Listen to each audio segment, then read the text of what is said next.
I'm not matching profiles, I'm matching people. How far are you willing to go to become you? I'm asked that same question every morning. The connection has been lost to each other and to ourselves. Toxicity continues to rise while self-worth continues to fall. This was created out of sheer necessity, the desire to create change and curve the culture back to connection. My journey has rerouted my idea of who I'm becoming. Connection begins within, continues outward. Love you, then love me, in that order. If I'm about to get uncomfortable, then so are you. I'm learning who I am. Now I want to get to know you. Connection over convenience. Tabitha, what's going on? Hey, hey, hey. How are you? Good. How are you doing? I'm good. This is crazy, huh? We've never done this. Luke is at his house instead of here. So he's trying to run everything from his house here and then to your house. That's crazy. The end result, I know we're going to have a great conversation like we always do. Whether or not it's going to be recorded or videoed, who the hell knows? Robot. Do I? Yeah. No, you were a robot for a second. Like a internet thing. Like a bzzz, like that? Yeah, no, just like it was like, you know, like, this is real life. This is real life. So you're stuck at home right now, aren't you? I am, although I'm going out in a little bit. I'm braving. I haven't gone out in a week, so I'm braving the virus air. I don't know what to call it. Yeah, I need to go get some groceries and pick up medicine. So you're allowed to leave the house right now? For medicine and for food, yes. Okay. Otherwise, no. Are you allowed to leave your house? As of Monday night, no. We just got the notice as of Monday night. We're home. Oh, you can't even go get food? They haven't kind of gone into detail yet. They just said all non-essential businesses will be closed for the state starting. Oh, yeah. So you guys probably still have like pharmacies, gas stations, like certain food places will still be open, like maybe like Walmart or like a grocery store. We even have beer distributors open here still. I guess they figure that people will die without alcohol. So I don't know. It's crazy, isn't it? It is crazy. Yeah. I appreciate you joining. Love boldly with no agenda. I thought it was the perfect shirt for today. I love it. I love it. Yeah, I just got it. You just what? I just got it. Okay. This is the first time a debut with that shirt? Yes. I am debuting the shirt on the show. I like it. Yeah. I like your green. Thank you. Yeah. Yeah, it's good. Went bright today. Time to brighten up this world a little bit. I know. Oh, maybe I should not be wearing black. You can do we can do a wardrobe change in between. We can for the second half. That's funny. Tabitha, anybody who doesn't know, Tabitha and I have kind of a fascinating story of how we met. And it was through LinkedIn. We somehow came across each other on LinkedIn. And then after a few back and forths of postings and comments, I get this email from her saying, can you be in New York City in Manhattan tomorrow night? Literally like less than like 24 hours. Like who is this? And I pretty much said, fuck it, I'm going to do it. Yeah. And less than 24 hours later, the next night, which I think was a Thursday night. It was a Thursday night. Mm-hmm. Down in Manhattan in some gallery. Here, Guggenheim. There you go. I can't even pronounce that. And Tabitha and I met. Wait. Oh my gosh. You might have to edit that out. It was the Guggenheim Gallery. I know that. I'm pretty sure his first name is Pierre. Oh God. I will be so dead if I just screwed that up. It was a long time ago. It was a long time ago. No, it is. It is. Okay. Yeah, anyway. Okay. It is. Yeah, and the rest is history. The rest is history. You showed up for us. We had our book launch. That's right. You came all the way there, and I got to spend all of like 2.5 minutes.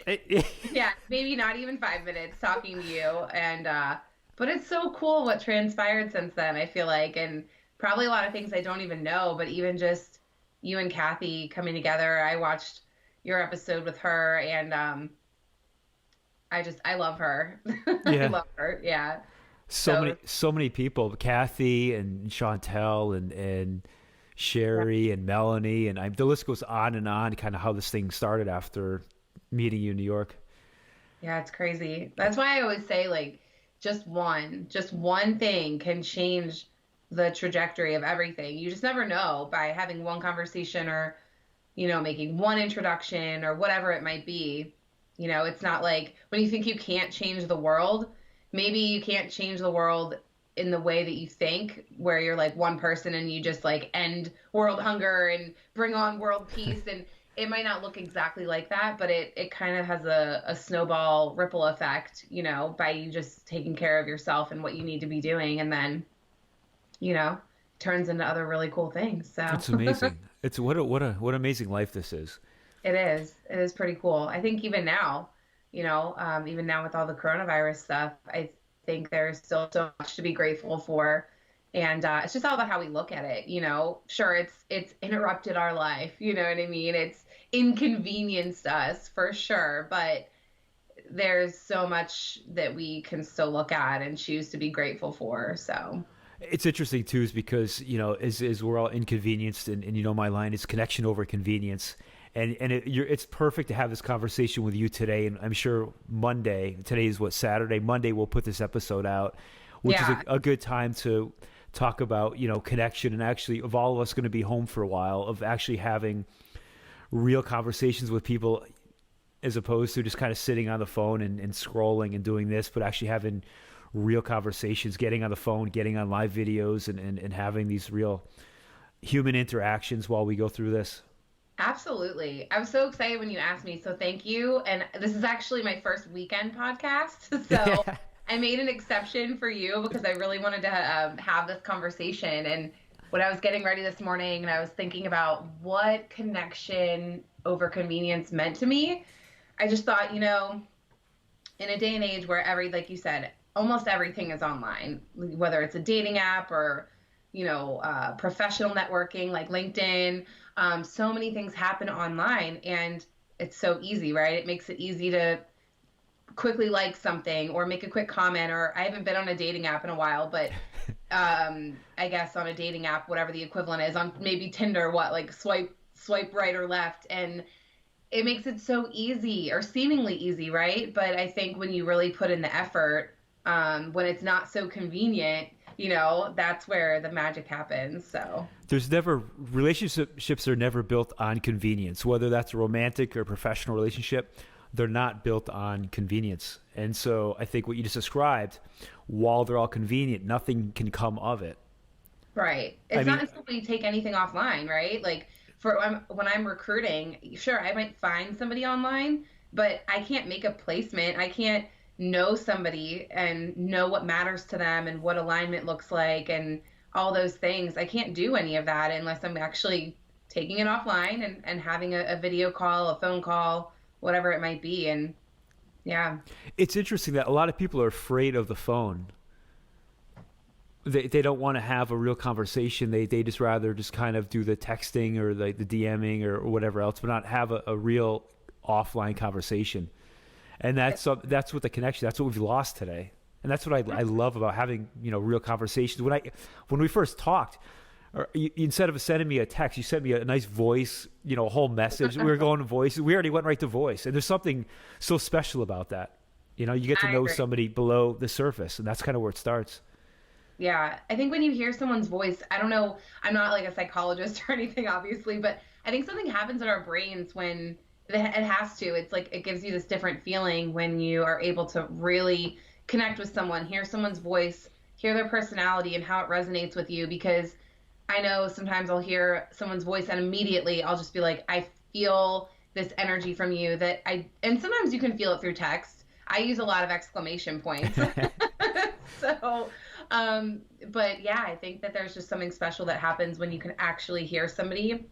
And then seeing each other is different, even though we're not in person, it's more of a face-to-face than, just a phone call. So it's that human element. That's the voice. It's a human element. You can see words scroll across.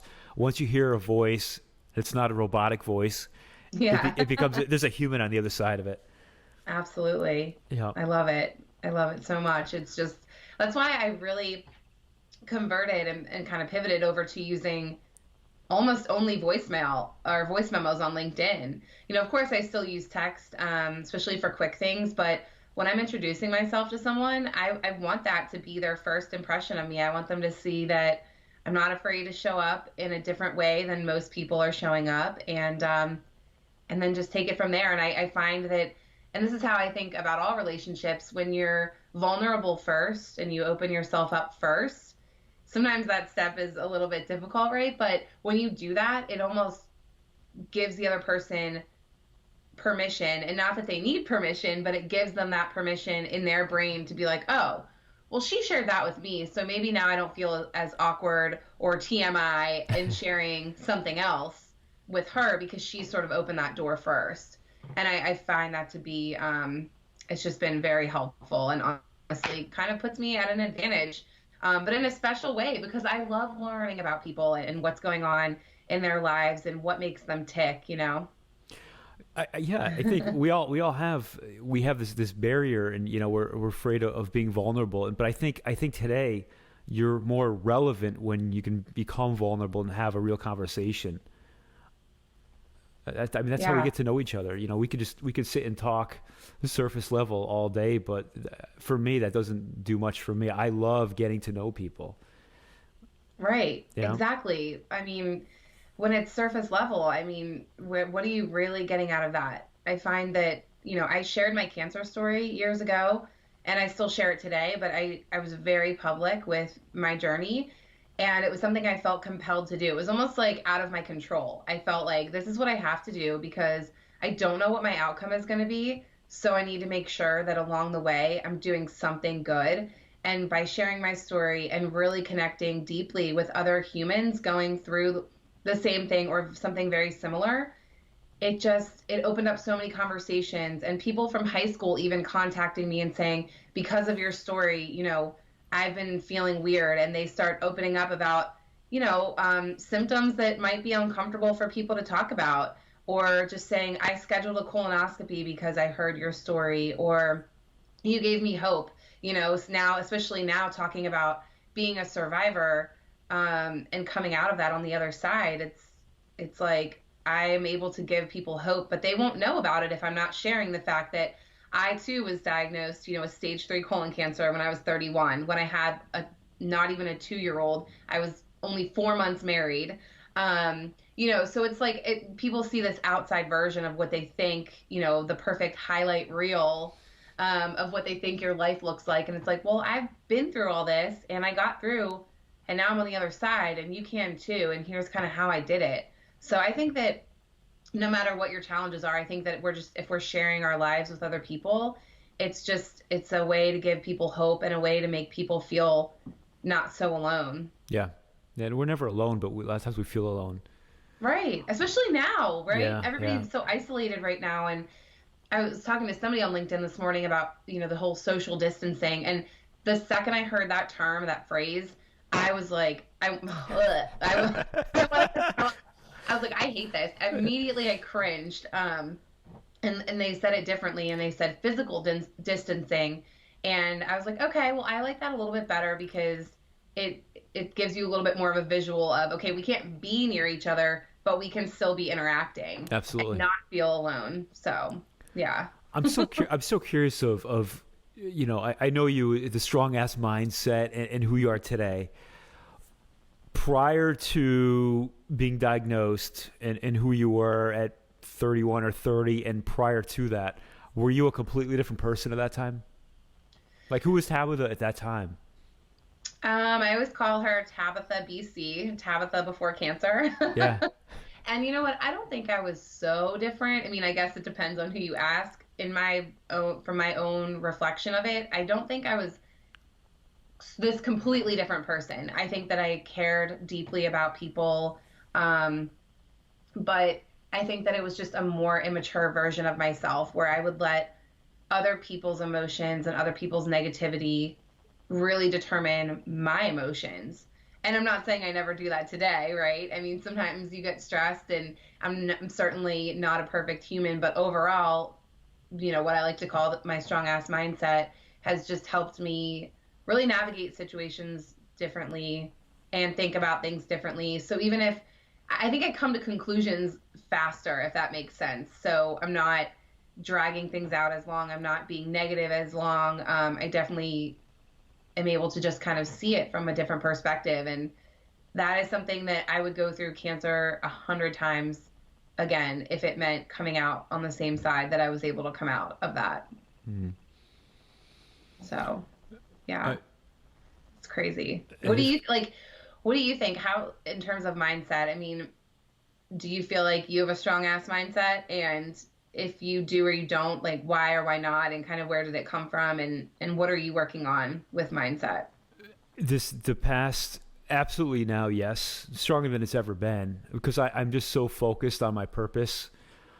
But throughout the past, years and years, it's been a journey to get here, though. So it's everything that led up to this is where I'm at now. But having a strong ass mindset, I think there was elements of it throughout the years. But there's also probably I could be scaled down or crushed down, and where it's at now, like nobody's going to take that away from me. So I'm so different now than I was a year or 2 years ago. But it's like a life in the making of everything that I've gone through to get here. I love that. It's so true. You said no one can take that away from you. And that is so important to realize. You can let people into your lives and let other things, to a certain extent affect you, but you should never let, like I've told myself, I can't let other people take away my internal peace. And I think that's part of what a strong ass mindset is that internal peace of knowing that no matter what happens externally, I'm going to be okay. And even if my cancer journey had a different outcome, even if, I unfortunately passed away, I just knew that in the interim, I had to be making the most of my minutes. And it caused me to just like look at life differently. I was essentially in isolation when I was going through cancer, and, I'm hearing a lot of cancer survivors and cancer patients talking about that right now. They're like, everyone's making such a big deal out of isolation, but it's like, that's the life of a cancer patient, and then now having a compromised immune system because of having cancer. But I just still think, I'm going to keep living as much as I can. And it just looks a little bit different right now, but I'm not going to sit and sulk at home. I'm going to go outside and play with my daughter and get fresh air and walk our dog and do all the things. We're going to do crafts, and we're going to sing and dance in our kitchen, and we're just going to make the most of everything that we can, especially during this time. So I think it's just important to remember it's all about perspective, and you can choose it. And that's one of the shirts I just released from my new collection is I am what I choose to become. And I think that is just a powerful message that I want people to remember is, you can blame everyone else all day long, and I promise you it's not going to get you anywhere. No. But what will get you somewhere is really taking responsibility and realizing that you are the catalyst or the deterrent for everything that happens in your life. And where you end up, I think, is really based on choice. If you want to change your life, change your perspective. It's as simple as that. And yet so many people live in that victim mentality because it's so much easier, right, to blame everybody else. Oh, gosh, yeah. That was me. I was the victim all the time. Why is this happening to me? It was always like that. And it was so draining. It was draining on me. It was draining on other relationships, Because it's all negativity, and negativity will suck the energy right out of you faster than anything. It'll just drain you like that. Yeah. When you think about using your energy, it's like, well, where do you really want to focus at? Because it will you will deplete your energy quicker than anything else in this world, I think. Quicker than any physical thing. When your brain and your mind is depleted, it's so hard to function. And if you could just pivot that energy and refocus that energy into looking for all the positive things, you're just going to make your life, it just feels so good, and it feels good on the inside. It feels good on the outside when you're just seeing the good in every situation. Well, because it's either one or the other. Either you're surrounded by people who are essentially sucking the energy out, right? Right. Or you're surrounded by people who you're always plugged in, and you're putting energy into you. So it's based on, like, you look around your surroundings. If you don't want to change your perspective, all around you it's positivity, then you're going to live a positive life. Right. Exactly. Yeah. And now, I mean, I love this life. Talking to you daily, and Kathy, and a million other people all around the world, and like, it doesn't get better than this. Yeah. How cool is that? That's one thing I love about LinkedIn. It's You know, wild. every time I see the message on LinkedIn that says something about, please connect with people you already know, or something. I forget what the exact verbiage is. I should probably know it, but I'm like, why? Like, how can you call this is a professional networking site, and I love LinkedIn, so this is not a negative thing towards LinkedIn. If that's your mentality on a platform like that, then I honestly don't understand why people are there. Because otherwise, if you're only connecting with people you already know, then why not just pick up the phone or send them a text or an email or something, because you already know them, and have a conversation. But Should be people you don't know. Yeah. I mean, in one second, I could be connecting with somebody from California, and then Israel, and then Australia, and, all over, and having these amazing conversations. And it's really where, like you said, it's how you use the platform. It's where you decide to show up, the people you decide to surround yourself with. And I don't know. It makes my days so much better when I'm meeting all these different people with different perspectives and challenging me to be better, and I get to challenge them to be better and think in a different way. And I think it's a blessing, really. It's interesting that it's like the group of people, and I guess you call it a community as you build it, just they're all so supportive. I mean, you could tell who's supportive and who's not, and that's essentially the positive and negative we're talking about. But as you build that positive surrounding, just everybody's so supportive of one another.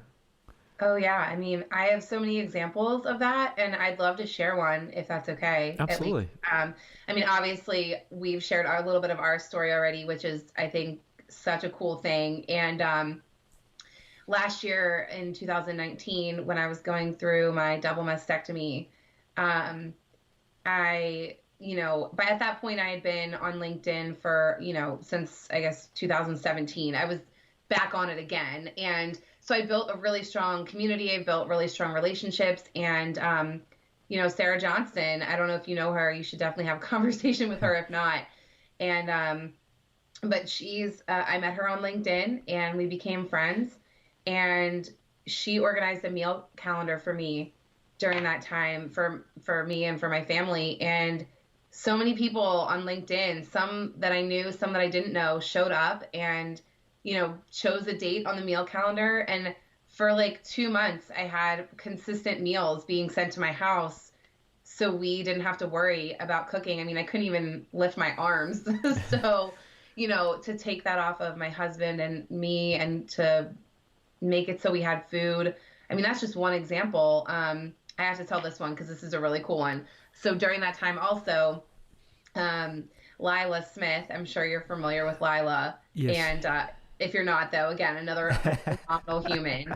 And she tried to have food sent to my house, but not through the meal calendar. It was just through, like, she tried to call a local, restaurant. But she had my in-laws' address. And I live about 30 minutes. So the restaurant wouldn't deliver to my house, but she had already placed the order. And so she called an Uber driver. She had an Uber driver go to the restaurant and pick up the food and drive it basically 45 minutes to my house. Wow. So when it was all said and done, I can't even imagine how much that cost between the food and the Uber driver, but it was just so incredible. And I would have never met Lila if it hadn't been for LinkedIn. So lots of really good stories that come out of there when you're showing up and you're providing value. And I never even saw it as that. I'm like, I don't know what I'm doing to deserve this, and it was so humbling. And just, to this day, I still can't believe it. I'm pretty sure I cried when everyone did all of these things, and they're just like, you don't realize the value that you do provide. And so I think just by showing up and being you and sharing your stories, it might not resonate with everyone, but it's going to resonate with someone. And that's, if I reach one person a day, that's good enough for me. I don't need it to be the masses. I just want to reach the right people at the right time when hearing my story or hearing something I have to say or having a conversation just clicks and they're like, oh my gosh, today can change my life, Yeah, it's funny. I just posted something this morning about how, if I didn't piss anybody off, or I guess if I never offended anybody, then I'd be doing things wrong. I'm not here to, for everybody to like me. When you try to make a difference in life, you're gonna piss people off. But as long as if you're doing everything with integrity and you're doing it with purpose,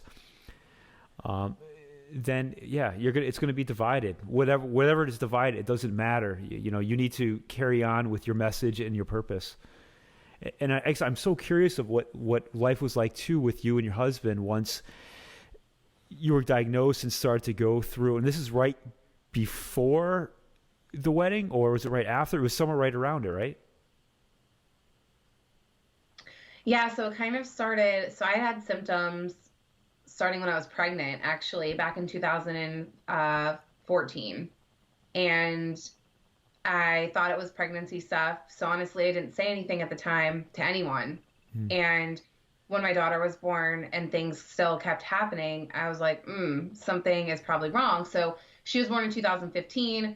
I was going to the doctor for at least a year trying to figure out what was wrong. And with no answers, no one suggested a colonoscopy. At the time, I had no idea. I knew that I had blood in my stool. I knew that I was so tired every day. I knew that I was, dizzy, so many things, and nobody was putting it together because I was so young. But I knew something was wrong, and I knew that I had to keep advocating for myself. So that's just kind of a little bit of a backstory on that. But yeah, it was the week of my wedding, and there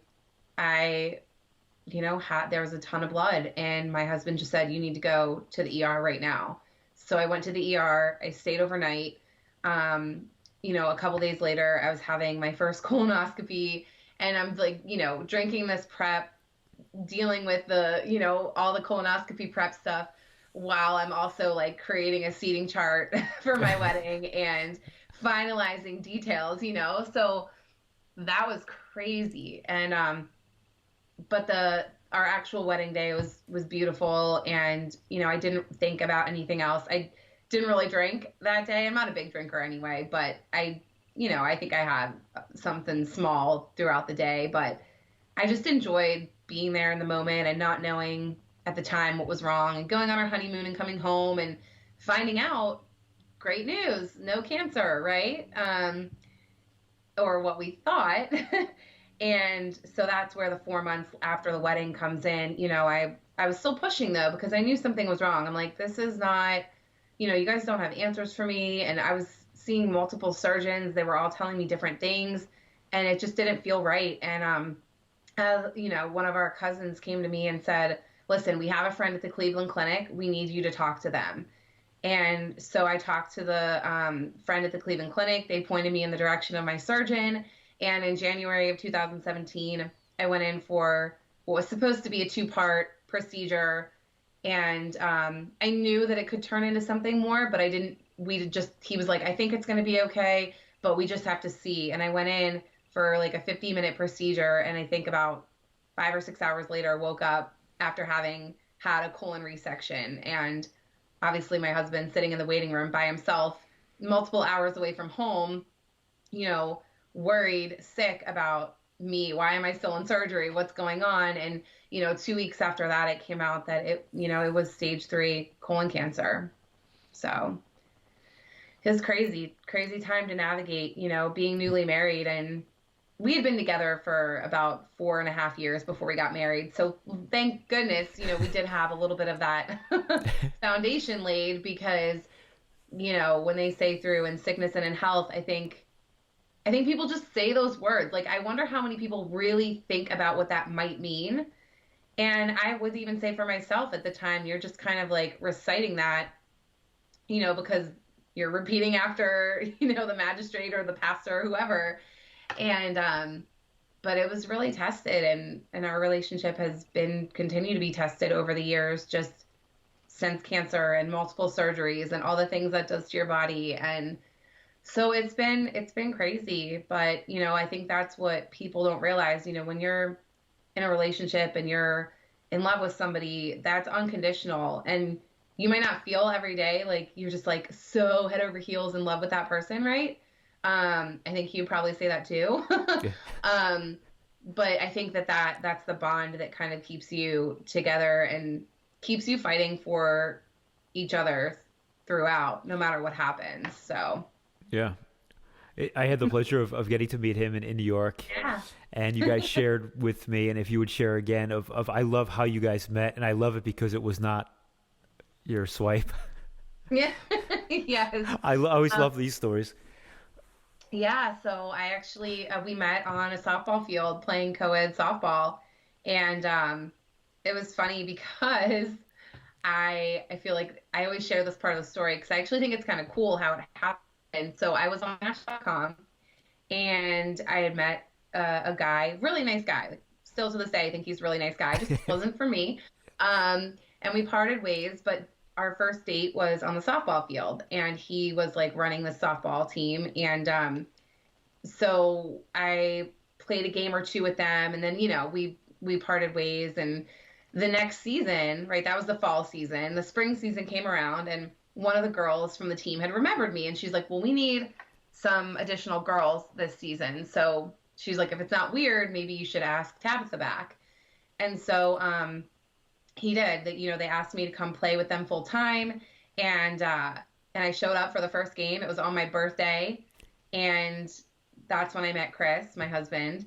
And we all spent, just as a group, we all spent about a month hanging out before we even went on our first official date, I guess. But it was great because we got to know each other a little bit before it was just automatically, dating. We got to just hang out, be ourselves, just play softball and get to know each other. And so that's really how it all came about. So I always joke with him, like, oh, we met because of Match.com. He's like, shut up, we did not meet online. I'm like, I know, but it's fun to say, and I like getting him riled up. So I love that you guys met in real life. I love that. We did. And it's funny because it's all about timing. I mean, had I met him the prior season and when I was dating that other guy, I mean, probably nothing ever would have come of that. And so it's just all the things that transpired, meeting him when I did. And then he got laid off shortly after. I mean, we were dating for like 2 weeks and he got laid off. And it was crazy because he said, if I had gotten laid off like a month ago, I probably would have come back to Pittsburgh before I really got the chance to know you and we wouldn't have had the long distance thing. So, but he actually made the decision to stay so we could pursue our relationship. And, 8 or 9 months later, I moved back with him to Pittsburgh, and, here we are now. We've gone through cancer. We've had a baby. We've bought a house. I mean, we've gone through multiple layoffs. We've been through a lot of craziness, but I think at the end of the day, like at the end of our life, when we look back at everything, it's going to be really cool to just say we had each other through all of that, even in times when we felt, like we didn't like each other very much or we were annoying each other or whatever. I think it's a beautiful thing to fight through and come out the other side. Those are all the things that make us who we are, though. Anybody can have an easy life, and to some that's appealing, but you don't grow from an easy life. And all these things you described are, when you talk about, Tabitha and the strong ass mindset, this is why you have a strong ass mindset. And all these adversities and everything else you've been going through and have gone through and will continue to go through. That's what makes you who you are, and who, your husband, who he is, and you guys together, who you are, as a couple. Absolutely. So they're all as much as, some people look at every little thing as negativity. I know you look at everything as a positive thing, where there's a purpose to each little piece to this, and it's going to make me stronger, and it's going to bring me to a place that I haven't been before, where I'm uncomfortable. But there's something beautiful about being uncomfortable and where that's going to take me that I never would have gone otherwise. It's like all these things are like steps, Yes, it's so true. That's why, I got a lotus flower tattooed on me right after all of this. And it was so special to me because it really represents something so beautiful still rising through the mud and blossoming. And that I feel like is the story of my life, is just continuing to rise up and blossom through the mud and you still find the sun, right? After Absolutely. all that, like after everything you have to go through to get up through, you still find that. So yeah.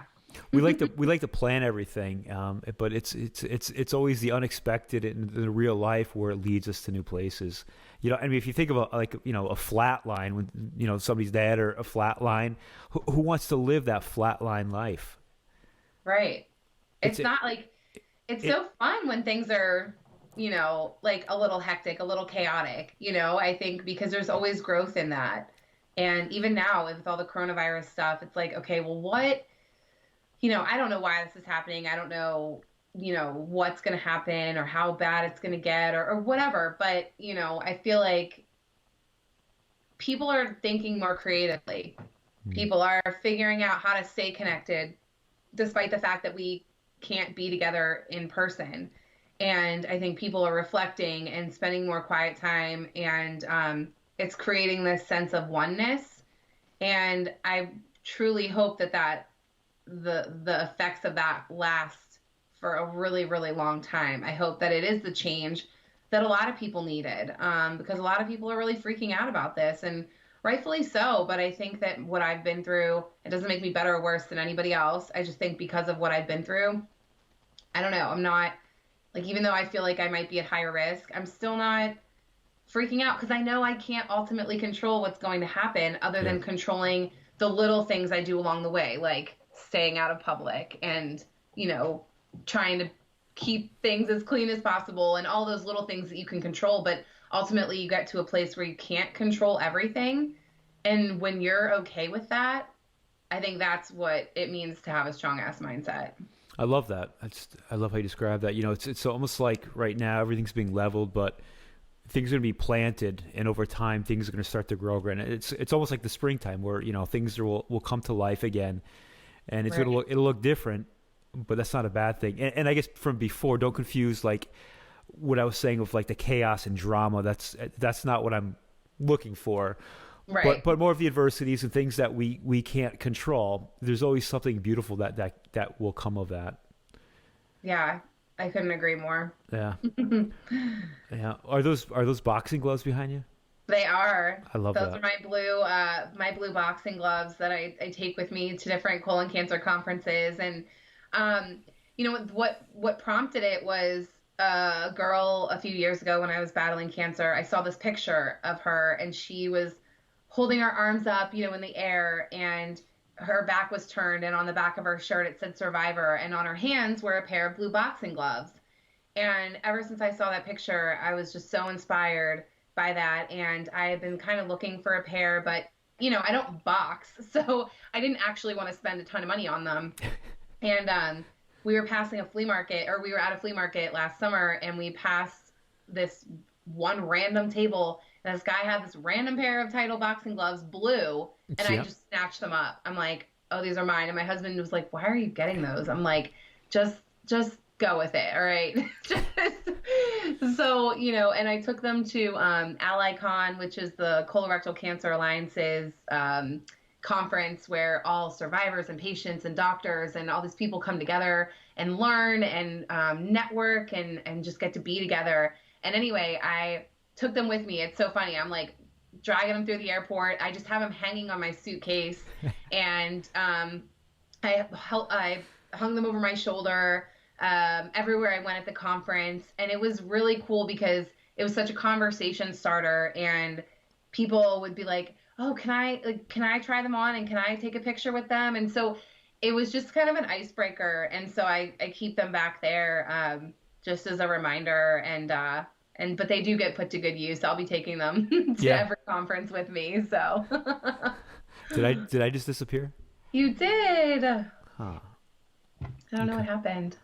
I don't know either, but I have a feeling we lost the signal on me. Okay. But there's one thing I want to say is that in the back you have the cup, people over everything I can see. I do. This is my My people over everything cup. And that's one thing I love is there are two sayings together: people over everything and connection over convenience. I think just go hand in hand with what we need right now. Yes, yes, they mean the same things. And people over everything. It's just that's not convenient, right? Putting your people over everything, whether it's an organization or however you want to look at it. I mean, as a recruiter, it means so much to me because I really care about culture within organizations and how people are treated. And so that's what it means. But it certainly is not convenient in a lot of cases for companies to put their people first. It costs a lot of money and it takes a lot of effort to make sure their people feel important. But that's why that saying is so incredibly vital and just resonates. And it's something I think about every single day. And likewise, connection over convenience, like we talked about, it requires the effort. And it's not always easy, but it's definitely worth it.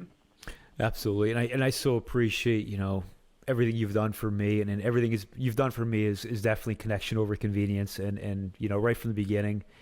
And I know we'll continue this relationship. And I think now is a time where really, you and I can build this thing up with connection and people and really put this to good use today. Yes. And I have to make sure I'm going to send you one of these. I had these made, these people over everything stickers. Yes, please. So I'm gonna get one of those out to you. Send that where you sent the Christmas card. Yes. Oh my goodness. I love it. That was seriously one of the, I don't know if you can tie that into this somehow, because for people that haven't seen that video that you made, I showed that to everyone. I thought that was the coolest thing ever. I'm like, this is amazing. Like just the time and effort that you took putting, even if it was easy for you to throw together. Yeah, it was at least 4.5 minutes of putting it together. But yeah. Well, okay, that would have taken me a lifetime to put together because I am not a video editor or anything like that. But it was just so thoughtful, and I will never forget that ever in my lifetime. I know I won't. It was just the coolest thing. So now I'm like, okay, well, what is he gonna do with my Christmas card this year? And maybe this year I'm just gonna Photoshop you in the one that I sent you. Maybe I can join as in the family, having the background. Yes, I love it. You'll have to do the photoshopping, of course, because the honorary. I don't do that. But and that video was easy for me. I'll thank Luke when Luke sees this. I don't know if he can hear us anymore right now, but Luke was it's always I have the message to deliver, and he's always able to deliver my message with everything we do. So Luke rocked on that one. I love it. Yeah, so great. love boldly with no agenda. Yes. I appreciate you so much, Tabitha. I love you. I love everything you do. And although we lost the signal on this, we'll never lose a signal of our connection. So I appreciate it. I want to get this thing out hopefully Monday, and we'll go from there. Awesome. You rock. Much love to both of you. Thank you. I'm so glad. It was such a refreshing conversation to have, especially right now. So thank you for doing that. Keep smiling. Enjoy your day, and I'll talk to you soon. All right. Sounds good. Bye. Thank you so much. Bye.